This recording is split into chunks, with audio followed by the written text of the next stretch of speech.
Date, September 12th, 2002. Buck and his girlfriend were both out this afternoon, and I was hella lonely. I went out this morning and put in job applications for a bunch of places, bookshops and grocery stores mostly, but I also for this new dog spa that just opened not too far away from Quirk. Hopefully someone will get back to me soon. Buck's girlfriend works both her jobs today, but came and let me in after getting off from the bookstore and before heading to the bar. Buck wouldn't be home until late, and I've been keeping everything clean, so really there's been nothing to do all day. Finally, I decided to call this dyke named Kristen, I'm sort of friends with, to see if she wanted to come over and keep me company. I called Quirk, and luckily Gus was around the office to give me Kristen's phone number. I got all nervous before I called her and dragged the phone around the kitchen door and into the middle of the living room floor because the cord doesn't reach all the way to the couch.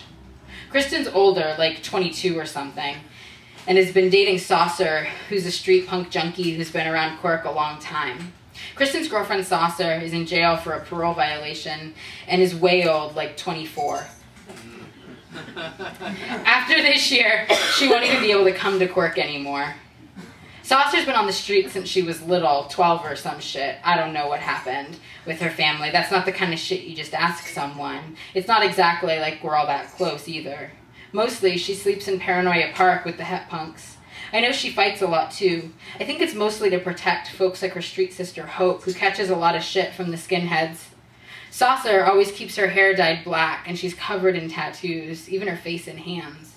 It's mostly all stick and poke stuff. She's got a bunch of ex-girlfriends' names up and down her arms, separated by thick track marks, lots of stars, some cartoon characters, and triple X from when she was straight edge and really young. I think Saucer is hot. If she weren't with Kristen, I'd totally try to get with her. She and Kristen have been together for a while now. Kind of a weird couple, but what do I know? Kristen says Saucer had told her she could fuck whoever she wanted while Saucer was in lockup. It was going to be at least a couple of weeks, and she planned to get some action from her cellmate.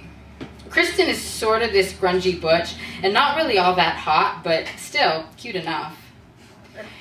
She picked up after a couple of rings and seemed surprised it was me calling, but remembered who I was.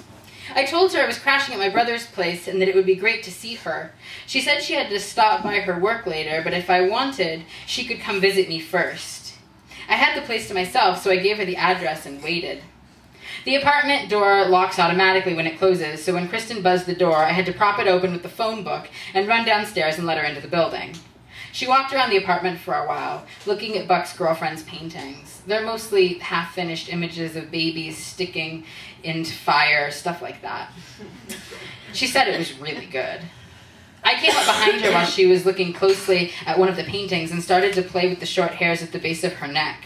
She was wearing an A-shirt with some ratty jeans, and I could see all the muscles in her back ripple when I touched her.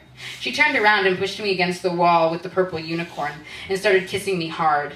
I wanted to actually fuck her, but I started getting worried that Buck was going to get back. I'm not supposed to have folks over without them knowing, so I told Kristen she should probably go. She was all hot and bothered and started whining because I wasn't going to fuck her. I twisted her nipple hard as I kissed her one last time at the door. I don't know what I'm doing with her. It's probably not the best decision I've ever made. She hangs out with all the gutter punks, but goes home every night to her damn parents in the suburbs. That sounded like a dinosaur, which made me absurdly happy. No, it made me really happy. Those of you who know how much I like dinosaurs know that was amazing.